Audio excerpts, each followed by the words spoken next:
Il s'agit précisément du débat entre l'AES et la CEDEAO.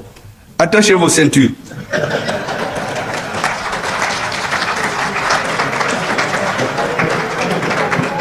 Attachez vraiment vos ceintures, comme l'a si bien dit le Premier ministre Choguel Maïga. Dans cette vidéo, il est en train de vouloir vous parler du débat entre l'AES, Alliance des États du Sahel, et la CEDEAO. Vous savez que c'est un sujet un peu sensible au vu de tout ce qui est en train de se passer. On sait qu'il y a de cela plusieurs mois, il y a 3 États qui ont fait leur retrait de la CEDEAO pour se réunir ensemble, à savoir le Mali, le Niger, le Burkina Faso. Ils ont décidé de se mettre ensemble, comme on dit, l'union faire la force, pour pouvoir défendre leurs intérêts et gagner leur liberté totale. Donc, comme l'a si bien dit le Premier ministre malien, attachez vos ceintures les amis, parce qu'il y a beaucoup de choses qui vont être révélées. Je vous laisse suivre la vidéo. Mais avant, je tiens à vous rappeler que nous avons lancé des formations sur les achats en Chine pour toute personne désireuse de commander en Chine et de recevoir en Afrique, dans son pays où elle se trouve. C'est bien possible, vous pouvez très bien le faire. Pour cela, nous avons mis à votre disposition une formation totalement gratuite. Donc, cliquez sur le lien en description, bénéficier de cette offre. Donc, suivez la vidéo les amis. Jusqu'ici, nous étions en vol automatique. Maintenant, nous rentrons dans des zones de turbulence. Il faut donc bien attacher vos ceintures. Mesdames et messieurs, comme nous le savons, la confédération de l'AES a été mise sur les fonds baptismaux le samedi 6 juillet 2024 à Niamey. Et l'acte constitutif de la confédération a été paraphé par les éminents dirigeants de nos 3 pays, le Burkina Faso, le Mali, le Niger, leur Excellence, le capitaine Ibrahim Traoré, le colonel Assimi Goïta, le général de brigade Abdraman Tchani. J'écoute tous les matins toutes les radios internationales. J'écoute les interventions des citoyens. Je lis la presse. Je vous assure que je me rends compte souvent que certains ne savent même pas de quoi ils parlent. Parce qu'il y a une campagne médiatique internationale de semer le trouble dans l'esprit des Africains, de l'AES, en disant, mais oui, on est une seule famille, on est en train de sortir de la famille, anga ben, anga fragnonka, sinon on va se diviser. Mais dans le monde de toujours, est-ce que vous avez vu une décision importante qui n'avait pas été la décision de quelques hommes déterminés qui ont le sens de l'histoire? Aucun des grands dirigeants qui a marqué l'histoire n'est allé chercher le consensus total sur ce qu'il fait. On choisit ce qui est intéressant pour le peuple à un moment donné de l'histoire et on prend cette voie, que ce soit par élection. Dans les élections, vous voyez, un président, les présidents qui viennent, ils compétissent, il y a un qui prend, qui gagne, mais c'est sa ligne qui s'impose à tout le monde jusqu'aux élections suivantes. Mais il ne vient pas dire, ah, on met tout le monde ensemble. Mais ça, c'est quoi ça? Si vous mettez tout le monde ensemble, vous ne ferez rien. Parce que dans une société, les avis sont contradictoires. Quand un avis prime, c'est lui qui s'impose jusqu'à ce que le peuple ou l'histoire rejette cette ligne et suit une autre ligne. Donc même les dirigeants démocratiques, cette histoire de consensus des dirigeants, tout le monde ensemble, c'est pas ça. Les grands pays, si vous les regardez, à chaque étape de leur histoire, les dirigeants choisissent une voie. Ils l'expliquent au peuple et ils avancent. Si c'est à travers des élections, si ça ne marche pas, on les enlève. Si c'est d'autres voies, on trouve les moyens de les enlever. Mais ils ne viennent pas s'asseoir pour dire que tant qu'ils n'ont pas l'assentiment de tout le monde, ils ne vont jamais avancer. Ça n'existe pas. Et ces pays où on a inventé le terme clivant, parce que moi je sais que ça a été élaboré ailleurs et mis dans la bouche de certains, mais chez eux, ils sont clivants. Chez eux, les dirigeants font ce qu'ils ont dit au peuple, avec quoi d'autres n'étaient pas d'accord, jusqu'à ce qu'ils réussissent ou ils échouent. Et donc les dirigeants de l'AES ont fait un choix au nom de leur peuple. Notre rôle, c'est de l'expliquer à nos peuples, convaincre de la justesse de notre choix et espérer que l'histoire nous donne raison. Et je suis sûr qu'on aura raison. Si l'histoire montrera le contraire, les peuples tireront les conclusions. C'est pour cela que lorsque j'écoute tous ces discours, je me dis, mais il faut quand même donner quelques éclaircissements aux uns et aux autres. Les dirigeants maliens, burkinabés, Niger, ne se sont pas levés comme ça pour quitter les casernes, venir dire qu'ils sont au pouvoir. Mais au Mali, on n'avait plus de pays. Les 80% de notre pays étaient occupés par les terroristes. Ce n'est que dans la capitale qu'on voyage, on suit des meetings, on fait des cravates, mais alors il n'y avait rien. Moi, depuis 2014, je ne peux pas aller dans mon village. Il y a des chefs de parti qui demandent des élections, mais ils ne peuvent pas aller chez eux, faire des élections. Mais le peuple a dit que ça suffit. Il a manifesté pendant des mois. Et l'armée malienne est venue délivrer le peuple malien. Donc les militaires maliens ne se sont pas levés, quitté le front et venir prendre le pouvoir. Ça, c'est le Mali. Au Burkina, c'est une autre réalité. Là-bas, le système démocratique marchait. On a fait les élections. Il y a un président qui est là, une assemblée normale, tout fonctionnait. Mais c'est l'insécurité encore. Les citoyens ne vivaient pas. Finalement, ils se sont révoltés. Donc c'est le résultat d'une insurrection militaire qui a mis fin à ce qu'ils appellent le régime démocratique. Au Niger, c'est l'illustration la plus éclatante, où vous aviez un président qui dit à son armée, il ne faut pas vous battre, vous êtes trop faible, vos adversaires sont plus forts que vous. Mais en période de guerre, ça c'est intelligence avec l'ennemi. Ça c'était le Niger. On tuait les gens par milliers. On ne pouvait pas même pas manifester. Vous vous rappelez quand Barkhane a quitté ici, les Nigériens qui ont voulu dire non. Mais le meneur de la contestation, on l'a tué, on l'a brûlé dans sa voiture, personne n'en parle jusqu'aujourd'hui. On a terrorisé les Nigériens. Ils étaient obligés d'être cloîtrés chez eux. Vous sortez votre tête, on fracasse. On continue à tuer les militaires. La population était désarroie. Donc les militaires nigériens ne se sont pas levés du jour au lendemain pour venir au pouvoir. C'est pour délivrer ce peuple-là, qui ne pouvait plus parler, qui ne pouvait plus agir. Et donc nos présidents, ils ne sont pas, entre parenthèses, démocratiquement élus, avec souvent des pourcentages qui font honte, mais ils sont le produit de la volonté populaire, des souffrances de leur peuple et de leurs exigences. C'est pour cela que, lorsque le 7 juillet 2024, le 6 juillet a été mis sur les fonds baptismaux de la Confédération de l'AES, nous avons vu dès le 7 juillet se tenir à Abuja une réunion de la CEDEAO qui avait à son ordre du jour, entre autres, la question du retrait de cette institution des 3 pays constituant la Confédération de l'AES. Mais à l'issue de ce sommet, la CEDEAO a pris certaines décisions sur ce sujet. D'abord, je constate que la Confédération de l'AES a confirmé le retrait définitif des 3 pays membres de la CEDEAO. Mais la CEDEAO, en réponse, ne s'est pas posé la question. Pourquoi ils sont partis? Elle est restée dans les anciennes méthodes. Les sanctions, le bâton, on menace de sanctions. Mais on a fait ça contre le Mali, ça a échoué. On a fait contre le Burkina, ça a échoué. On a fait contre le Niger, ça a échoué. Mais pourquoi on ne change pas? Les êtres vivants ont une caractéristique, c'est leur capacité de tirer des leçons de ce qui arrive. Comment une organisation des peuples, disons, moi je ne crois pas que c'est les peuples, des dirigeants, ne tirent pas les leçons de ce qui s'est passé. Au moins on devait s'asseoir. On a fait ça contre le Mali, quel a été le résultat? Ainsi de suite. Qu'est-ce qu'on fait maintenant? Non, on vient les mêmes méthodes, les sanctions, les menaces, les punitions, les menaces de punition contre nos pays. Et le ridicule, c'est que le représentant de l'Union africaine, un fonctionnaire recruté sur appel d'offres, est allé donner une appréciation sur les choix des peuples des 3 pays. Un fonctionnaire payé sur ça, on peut le renvoyer à tout moment. Il n'est pas élu.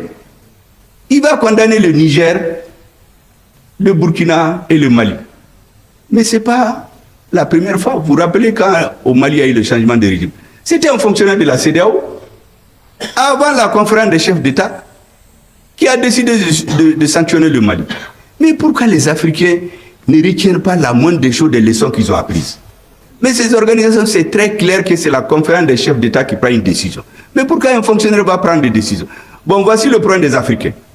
Dès que quelqu'un est dans un poste de responsabilité, il croit qu'il va faire ce qu'il veut.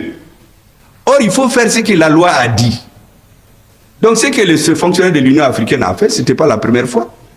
Heureusement d'ailleurs que le même jour, nos vaillants et brillants ministres des Affaires étrangères lui ont donné un coup de poing, au point qu'on n'en parle même plus, je ne sais même pas où est-ce qu'il est actuellement. Parce qu'on a demandé à l'Union africaine carrément de tirer les leçons, parce que ce monsieur est venu se mêler de ce qui ne le concerne pas. Il a outrepassé ses missions. Il n'a pas comme mission d'aller donner une appréciation sur une décision politique d'un peuple souverain. Les gens ont l'impression d'oublier ça. Mesdames et messieurs, la confédération de l'AES est le résultat d'un retrait simultané des 3 pays de la CEDEAO à travers la déclaration du 28 janvier 2024, qui est elle-même le produit d'une maturation. Parce qu'en réalité, cette déclaration fait suite à des preuves que nous avions que certains pays étaient instrumentalisés pour agresser le Niger, renverser le pouvoir établi, instituer des fantoches. C'était ce qui était en cours. Il s'était donné très peu de temps, mais nous avons pris de vitesse. Le Mali a tout de suite, avec nos frères et amis du Burkina, s'est joint au Niger et nous avons décidé de sortir de cette organisation où on ne respecte plus les lois. Parce que ce sont des étrangers qui viennent donner de l'argent à des Africains pour étouffer, affamer, tuer dans les hôpitaux d'autres Africains. Vous vous rappelez que le G5 Sahel a fait combien d'années à demander 2 milliards dans la lutte contre le Sahel? On n'a jamais trouvé. Et voici que la fameuse force d'attente de la CEDEAO qui attend depuis 2012. Parce qu'elle a été créée, annoncée, disons, à l'occasion de l'investiture du président Macky Sall en 2012. La force d'attente. Ils avaient dit en ce moment que c'était 5000 hommes. À cette réunion, le ministre des Affaires étrangères français a surgi, donne ses zoos, pour dire au président que non, 5000 hommes, c'est trop. Par rapport à juste 500 bandits au nord du Mali. Mais quelle est son affaire? Que nous prenons, comme je dis, un marteau, un éventail, un pilon, pour écraser une mouche parasite. Quelle est son affaire? Et depuis 2012, cette malheureuse force d'attente-là, elle est en train d'attendre.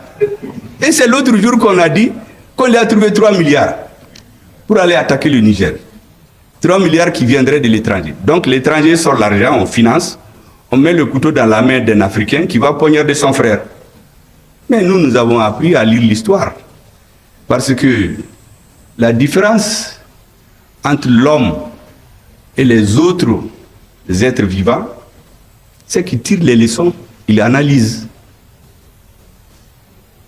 Un grand philosophe a dit que celui qui ne tire pas les leçons de l'histoire, ou qui ne connaît pas l'histoire, est appelé à la répéter. Et nous avons regardé ces dernières années, qu'est-ce qui est arrivé chez nous? Mais celui qui ne peut pas tirer les leçons, vous avez une force d'attente qui attend depuis 2012. Et vous ne pouvez pas tirer les leçons, vous dire que cette force d'attente-là, elle ne vaut rien. Elle ne peut rien faire. Vous venez faire les bagabaga contre le Niger encore, que cette force d'attente va s'élever et quelqu'un va vous donner 3 milliards. Mais nous avons dit très clairement à ceux qui étaient des va-t-en-guerre, nous les avons mis en garde. J'ai utilisé la boutade, c'est pas comme ça qu'on a parlé bien sûr, mais j'ai utilisé la boutade en disant que nous avons été très clairs. Celui qui touche à un cheveu du Niger, nous allons lui raser la tête. Parce qu'après le Niger, c'est le Burkina, après le Burkina, c'est le Mali. Nous savons ce qu'ils préparent. Ils font de la stratégie en faisant croire que c'est le Niger parce qu'ils les croient plus faibles. Comme tout le monde a peur du Mali, nous les avons tous chassés de chez nous. Donc ils veulent nous encercler. Et donc on s'est mis ensemble. On leur a dit que celui qui touche le Niger, il va voir. Et qu'est-ce qu'ils ont fait? Ils se sont tus. Cette force a continué à attendre. Jusqu'à présent, elle attend d'ailleurs. Et puis, un jour, le 30 juillet, ils se réunissent. Qui est sa force d'attente est prête. Ils vont venir tomber sur le Niger. Mais le 31, nous avons fait une déclaration commune pour être très clair. C'est là-bas qu'on a décidé que celui qui touche le Burkina cette fois-ci, le Niger cette fois-ci-là, il touche nos 3 pays. Les frères se sont donné la main pour faire face à l'adversité et à celui qui se laisse instrumentaliser par des forces étrangères. Parce que cette partie de l'histoire, on l'oublie. Les gens pensent que Assimi Goïta, Abdraman Chani et Traoré se sont retrouvés au Niger, ils ont décidé qu'on sorte. Mais il y a un processus. Donc le 30 juillet, ils ont décidé qu'ils vont tomber sur le Niger. Le 31 juillet, nous leur avons dit que si vous tombez sur le Niger, nous considérons que c'est un acte d'agression contre tous nos pays. Et déjà le 23 septembre, vous vous rappelez, à la tribune des Nations Unies, à la 78e session, lorsque le ministre des Affaires étrangères du Niger a été empêché de rentrer pour s'exprimer, le ministre des Affaires étrangères du Mali a pris les choses en charge et nous avons parlé au nom de nos 2 pays. Il a parlé brillamment au nom du Mali et du Niger. Beaucoup semblent oublier cela parce que le 7 septembre, je voulais vous rappeler, il y a eu l'attaque du bateau de Tombouctou, plusieurs centaines de morts. Est-ce que vous savez que la CEDEAO a tenu un sommet après? Ils n'en ont même pas fait cas. Même une simple de lettre de condoléances au président du Mali. Un pays s'est opposé aux Nations Unies. Donc ça veut dire que les Maliens peuvent mourir. Ce n'est pas leur affaire. Mais nous avons pour ainsi de la gigote. Si vous ne prenez pas au sérieux, mais nous on se défend. Des centaines de Maliens meurent. La CEDEAO se réunit. Elle ne fait même pas cas de ça. À l'ONU, on ne fait même pas cas de ça. Mais comment vous pouvez comprendre ces comportements? On ne peut pas continuer à accepter des choses comme ça. Mais il se trouve qu'en ce moment, nous avions le plan pour prendre Kidal. Nous avons pris Anéfis. Nous avons pris Kidal. Nous avons chassé toutes ces forces maléfiques qui étaient chez nous en train de nous tromper. Takuba, G5 Sahel, Barkhane, MINUSMA, que sais-je encore, EUTM, ECAB, qui viennent former nos militaires, et on ne donne pas des balles aux militaires. Non, qu'ils ne donnent pas d'armes létales. Mais ce n'est pas les mêmes qui disent qu'ils vont donner des armes létales pour tomber sur le Niger. Ce n'est pas les mêmes qui envoient des instructeurs dans un pays européen de l'Est avec des armes létales. Mais les gens pensent que nous, on ne réfléchit pas. Mais on compare tous les jours que Dieu fait. Et on s'est rendu compte que notre destin doit être pris en main par nous-mêmes et nos peuples. Personne d'autre ne le fera. Parce que lorsque vous avez à la tête des États des gens qui ont décidé d'être des agents d'exécution des décisions politiques des pays extra-africains, nous ne pouvions pas continuer à accepter cela. Et, mesdames et messieurs, lorsque le 14 novembre, nous avons pris Kidal, après 13 ans d'occupation, la CEDEAO n'a rien dit. Pour eux, c'était un non-événement. Et pourtant, depuis 13 ans, l'État malien a été obligé d'être chassé de Kidal. Et pourtant, quand ces forces arrivaient à Kidal, il nous avait dit, vous vous rappelez du fameux discours de François Hollande, la force Serval va au Mali pour premièrement détruire détruire le terrorisme. Deuxièmement, imposer l'autorité de l'État sur l'ensemble du territoire. Troisièmement, appliquer les résolutions des Nations Unies. Mais qu'est-ce que nous avons constaté? Depuis 2013, le terrorisme qui était confiné au nord du Mali a pris les 80% du Mali. Le terrorisme qui n'était pas au Burkina, au Niger, où nous avions des présidents qui pensaient que c'est en se mettant au service d'autres contre le Mali que leur pouvoir va durer, s'est étendu dans ces pays. Le terrorisme est allé frapper à Grand Bassam. Le terrorisme à partir de 2019 s'est installé au nord du Bénin et du Togo. Mais donc la première version c'était du mensonge. Parce que vous savez, les Africains, le problème que les Européens ont utilisé les mentalités. Un Africain, ils ont deux comportements vis-à-vis de lui. Ils le caressent dans le sens du plat pour le flatter devant les gens, comme un gros bébé. Et quand ils sont seuls, on le menace pour qu'il accepte tout. C'est les deux méthodes qu'ils utilisent. Devant les caméras, c'est des amis, des accolades, mon frère et ami. Mais quand ils rentrent dans la salle, ils le menacent. Et finalement, ils ont toujours ce qu'ils veulent. Mais ça ne peut pas marcher avec nous. Nous n'avons pas besoin qu'on nous fasse des compliments. Nous voulons qu'on règle les problèmes. Et donc, pendant 10 ans, le tourisme s'est étendu. quant à l'autorité de l'État au nord du Mali, je répète ces choses-là pour que les Africains et les Maliens comprennent. Mais qui a empêché l'État malien d'aller à Kidal? Mais c'est l'État français. Notre président de transition avait demandé un appui aérien et un renseignement. Il n'était jamais question de militaires français. Mais qu'est-ce qu'ils ont fait? Ils nous ont empêchés d'aller à Kidal. Après, ils ont amené 5000 militaires de certains pays africains, avec un budget de 1 milliard de francs CFA par jour. Pendant 10 ans, on exploite de l'or, on amène des milliers de citoyens d'autres pays africains. À Kidal, à Gao, de l'or. Où va l'or? Personne ne sait. Mais il y a une petite partie qui vient alimenter l'oligarchie à Bamako, composée de politiciens, de juges, de militaires, tous ceux qui ont de l'influence pour nous maintenir dans l'esclavage. Jusqu'au jour où Dieu a délivré le peuple malien, ils ont été chassés. Est-ce que vous savez qu'il y avait des gens qui ont 96 millions de francs CFA par jour, par mois disons, dans l'exploitation de l'or, ceux qui se sont mis à leur service? Ça, c'est la petite quantité qu'on donne à ces valets-là. Mais le reste va, on ne sait où. C'est pourquoi il y a des pays où on ne produit même pas de l'or, mais qui ont des milliers de tonnes d'or dans leur trésor. Mais nous, on lit tout ça. Aucune route, aucun puits pendant 10 ans au nord. Toutes les populations sont parties. Tous ceux qui peuvent faire les affaires économiques, les hommes d'affaires, assassinats ciblés, pour créer un vide. Et on dénigre les militaires. Moi, j'ai écouté des généraux se moquer de nos militaires. Ah, les militaires. Et puis, il y a des hommes politiques aussi qui les remboîtent le pas. Il y a des hommes politiques ici qui disent, ah oui, au Mali, il n'y a pas de militaires. Ils ne sont bons que pour les défiler les coups d'État. Dès que tu tires, ils fuient. Et j'entends des généraux dire là, non, non, non, même les véhicules qu'on leur donne, ils les vendent, ils enlèvent le moteur, ils enlèvent les pneus. Pour décourager les Maliens. Pour amener chez eux, cultiver chez nous le rejet du militaire. Heureusement, comme je dis, notre peuple a été délivré. Notre armée nous a restitué notre dignité et notre honneur. Mais ce sont les mêmes militaires, les mêmes terroristes renforcés d'ailleurs. Pourquoi on a pris Anefis? Pourquoi on a pris Ber? Pourquoi on a pris Kidal? Parce qu'il y a une prise de conscience. Et c'est pour cela que vous aurez compris, moi depuis des mois, je fais ce qui nous est confié, parce que le président dit Beki Djoyorala. Nous on parle pour éveiller les consciences. Parce que un militaire, quand il tire une personne. Mais quand tu parles, c'est des milliers de personnes qui comprennent. C'est ce que nous sommes en train de faire. Décomplexer les Maliens, aimer leur armée, respecter les militaires, les sacraliser.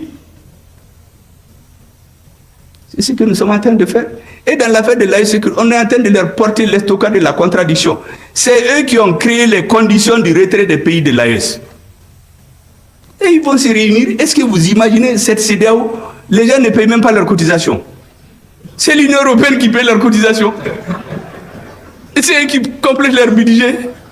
Vous imaginez dans le siège de la CEDEAO, il y a des militaires, des colonels et des officiers supérieurs européens qui ont des bureaux dans les bureaux de la CEDEAO pour manipuler. Vous avez vu le dernier sommet? C'est une ministre d'un autre pays qui vient. Vous avez vu la photo, elle donne des instructions, le doigt en l'air au président de la commission, comme un élève qu'on a surpris dans les toilettes. On lui fait comme ça, la tête baissée. Président de la commission de la CEDEAO, un ministre, un sous-ministre d'un autre pays. Et c'est ce monsieur qui vient nous menacer. Mais ils ne connaissent pas les Maliens. Nous, nous sommes un peuple de guerriers. On a renvoyé les Français. Et tous les présidents qui se sont attaqués au Mali, en Afrique, ils ont tous mal fini. Et c'est pourquoi j'ai dit à tout le monde, laissez-nous en paix. Nous réglons nos problèmes, réglez vos problèmes. Mais tout État, tout dirigeant qui va s'attaquer au Mali, utiliser le Mali comme commerce pour rester au pouvoir, Dieu va le sanctionner. Je peux en citer à floraison, pour des raisons diplomatiques, je ne vais rien dire. Mais ceux qui s'acharnent contre nous, qui savent ce qui les attend, on ne mettra pas de bases étrangères chez nous. Depuis le président Modibo Keïta, il a chassé les bases étrangères. Moussa Traoré les a éloignés. ATT est venu, ils ont tout fait partir, ils se disent que c'est un homme qui peut manipuler. ATT a refusé. Quand ils ont installé la base comment il l'appelle, au Burkina, en 2019. Je ne sais pas, il a un nom, c'est une base secrète. Comme aujourd'hui. Ils ont caché ça à la population et aux médias. Cette base est restée jusqu'à récemment. Quand le pouvoir qui l'a amené est parti, cette base-là est tombée. Pendant cette période, ils ont voulu installer une base au Mali. ATT leur a dit non. L'armée malienne ne va jamais accepter ça. Donc c'est dans notre ADN. Et qu'est-ce qu'ils ont fait? Ils ont instrumentalisé des terroristes pour obliger notre président de transition à leur faire appel. Mais même là, il a mis une nuance. Il a dit appui aérien et renseignement. Il ne leur a jamais dit de venir s'installer chez nous. Mais ils sont venus. Est-ce que vous savez que même cette lettre-là, qu'ils ont fait écrire à notre président, parce que c'est leur ambassadeur qui a fait des va-et-vient faire signer, quand on l'a cherché, il n'y en avait pas dans les archives au Mali. Pour trouver ça, on a été sur le site internet de leurs institutions. C'est là-bas qu'on a trouvé la copie de la lettre du président par intérim du Mali, qui appelle l'opération Serval. Mais vous croyez que ça peut continuer? Le Mali, le Niger, le Burkina, nous avons décidé que nous n'allions plus continuer à faire comme le passé. Et c'est pour cela que vous avez vu l'AES, c'est des organes très légers. On n'a pas créé une bureaucratie, on va mettre des agents qu'on va corrompre. C'est de façon tournante. Et il n'y a pas une structure où on va placer des sièges, faire des luttes pour placer des cousins, des parents, des affidés pour vendre l'Afrique. Mais chez eux là-bas, je vous ai dit qu'à la CEDEAO, mais est-ce que vous avez vu un sommet de l'Union européenne ou de ces pays où des Africains sont dans la salle? Mais ces gens-là, dans toutes les réunions, c'est des gens des autres pays qui sont dans la salle. On les manipule dans les couloirs. Les militaires qu'on envoie là-bas, on les manipule. En réalité, on dit que mais ils sont au service de ces pays. Sinon, qu'est-ce qu'un militaire de l'Union européenne va venir faire dans les bâtiments de la CEDEAO? Qu'est-ce qu'il vient faire là-bas? Mais nous savons ce qu'il fait. Nous connaissons son nom. Je ne veux pas le dire seulement pour des raisons que vous comprenez. Nous savons de quel pays il vient. Les gens avec lesquels ils sont en contact, et là-bas et ici, on le sait. Mais il faut que les gens arrêtent. Il faut que les Africains tirent les leçons de ce qui est arrivé ici et là. Vous savez, la polémique qu'il y a aujourd'hui entre un président de l'AES et certains pays, par rapport à un président de l'AES et le Niger, disons, et certains pays, par rapport aux bases secrètes. Les bases secrètes là, personne ne les a jamais reconnues. Est-ce que vous avez jamais entendu un pays dire « Ah oui, je reconnais qu'il y a des bases secrètes chez moi ». Généralement, quand les surprend la mettent dans le sac, ils ont deux attitudes. Ou bien ils se taisent en attendant que la tempête passe, ou bien ils se lèvent le verbe très haut pour faire des dénégations. Ah, des journalistes étrangers peuvent venir enquêter. Mais ceux qui l'ont dit, des journalistes étrangers ont été enquêtés l'autre jour, ils ont caché. Oui, j'ai oublié la base au Burkina, c'était base Sabre, en 2019. Mais on a caché ça même au peuple burkinabé. C'est une base secrète. Ils ont voulu la mettre au Mali, ATT a refusé. Le président qui était là-bas pensait qu'en faisant leur jeu, ça lui permet de dire au pouvoir. Mais après, le peuple burkinabé s'est soulevé, on l'a fait partir. Les bases secrètes, c'est pourquoi ça s'appelle secrète. Ils ne les reconnaissent jamais. C'est de cette base-là qu'ils avaient prévu de tomber sur le Niger, renverser le régime. C'est pour cela que le 28 janvier, nous nous sommes retrouvés. On a dit qu'on quitte cette maléfique organisation pour qu'on ne se serve pas de ces textes pour nous brimer. Mais ces aspects, on les oublie. Comme si les présidents ont pris leur avion, ils ont été à Niamey et ils ont dit, bon, on crée l'AES. Ou ceux qui disent, mais qu'est-ce qu'on va devenir? Mais nos peuples ont existé avant la CEDEAO. Pourquoi ils vont pas? Ça me rappelle exactement quand on chassait la MINUSMA d'ici. On dit, mais qu'est-ce que les Maliens qui travaillent là-bas vont devenir? Mais ces Maliens existaient avant la CEDEAO. Vraiment, je voulais dire que tout cela doit amener les Africains à comprendre. Notre dessein doit dépendre exclusivement de nous, de nos peuples, de nos dirigeants. Et je termine par une dernière mise en garde. Je l'ai dit, je le répète. Je ne veux pas jurer, mais je suis sûr, tous les pays, tous les dirigeants, qu'ils soient africains ou ailleurs, qui se mettent dans des complots contre notre peuple, ils vont payer ça. L'agenda de Dieu est différent de celui des hommes. Il y en a qui vont perdre les élections, ils vont fuir le lendemain. On a vu ici. Dès le lendemain, ils ont fui. Pourtant, ils ont tout fait. Emprisonner 1000 personnes, tuer 60 personnes, emprisonner des avocats, violer toutes les lois pour pouvoir éliminer un adversaire politique. On dit que c'est la démocratie. Et la démocratie, c'est les lois. Lorsqu'on utilise tout ça, le nombre de personnes, si c'était dans un régime militaire qui a eu 60 morts d'un coup, ils allaient dire, mais ça c'est la dictature militaire. On est en train de tuer la population. Mais ceux qui sont morts dans ce pays-là, ce n'est pas des citoyens. Mais on dit que le président est démocrate. Ou on fait un coup d'État au Niger, on dit qu'on va faire une réunion de défense à Paris. Et quelques jours après, il y a un coup d'État dans un pays africain. Ils disent, non, on va suivre ce qui va se passer là-bas. Et puis, quelques jours après, le ministre des Affaires étrangères de l'Union européenne, Joseph Borrell, il réunit les ministres de la Défense et des Affaires étrangères de l'Union européenne à Toledo, en Espagne. Il leur dit, hey, attention, hein, en Afrique, là, nous avons des intérêts. Il faut qu'on cherche à les comprendre. J'ai dit, ah bon? Toi, tu te réveilles à 14h, nous, on est sur pied depuis 6h. Tu viens nous apprendre maintenant. Bon, est-ce que les Africains, il n'est pas temps que nous comprenions cela? Que les peuples comprennent cela? Nous n'allons jamais accepter cela. En tout cas, le peuple malien ne l'acceptera jamais. Je l'ai rappelé d'ailleurs à l'adjoint du ministre des Affaires étrangères français en 2021, après notre retour des Nations Unies. Il est venu me bagabaga dans mon hôtel. Quand il a fini son bagabaga là, il a dit, mais allez-y réviser vos cours d'histoire. Il y a des pays que vos arrière-grands-parents ont colonisés en 6 mois, en 1 an. Mais pour coloniser le territoire malien actuel, vos arrière-grands-parents ont mis 38 ans de guerre entre 1878 à Sabousiré et 1916 à Menaka. 38 ans de guerre. Et pendant les 70 ans de la colonisation, quand ce n'est pas les Tamasheks, c'est les Soreilles, c'est les Peuls, c'est les Dogons, c'est les Mianka, les Bobos, les Sénoufos, les Sarakolés, ils n'ont jamais eu la paix. Il est donc dit, ne vous trompez pas de peuple. Nous sommes réfractaires à la suggestion. Deuxièmement, vous n'avez pas les dirigeants auxquels vous étiez habitués, que vous tapez dans l'épaule, vous les flattez devant les gens et puis vous allez les menacer dans les chambres. Nous, personne ne nous menace, sauf Dieu et nos peuples. C'est deux seuls qu'on a peur. Assimi Goïta n'a pas besoin de vos visas. Il n'a pas de compte chez vous. Nous n'avons pas besoin de vos visas. Nous n'avons pas de compte chez vous. Il quitte quand il est dans son bureau. Donc, vos visas, là, si vous l'interdisez, c'est assez démocratiquement élu. Quand on dit qu'on a coupé le visa, il tombe malade. Ce n'est pas ces gens qui sont à la tête du pays aujourd'hui. Donc, il est dit d'aller réviser ces leçons d'histoire. Il me dit, oui, les Russes, eux, ils les ont vus en juillet, les Russes ne feront rien au Mali. J'ai dit, mais tu es en retard.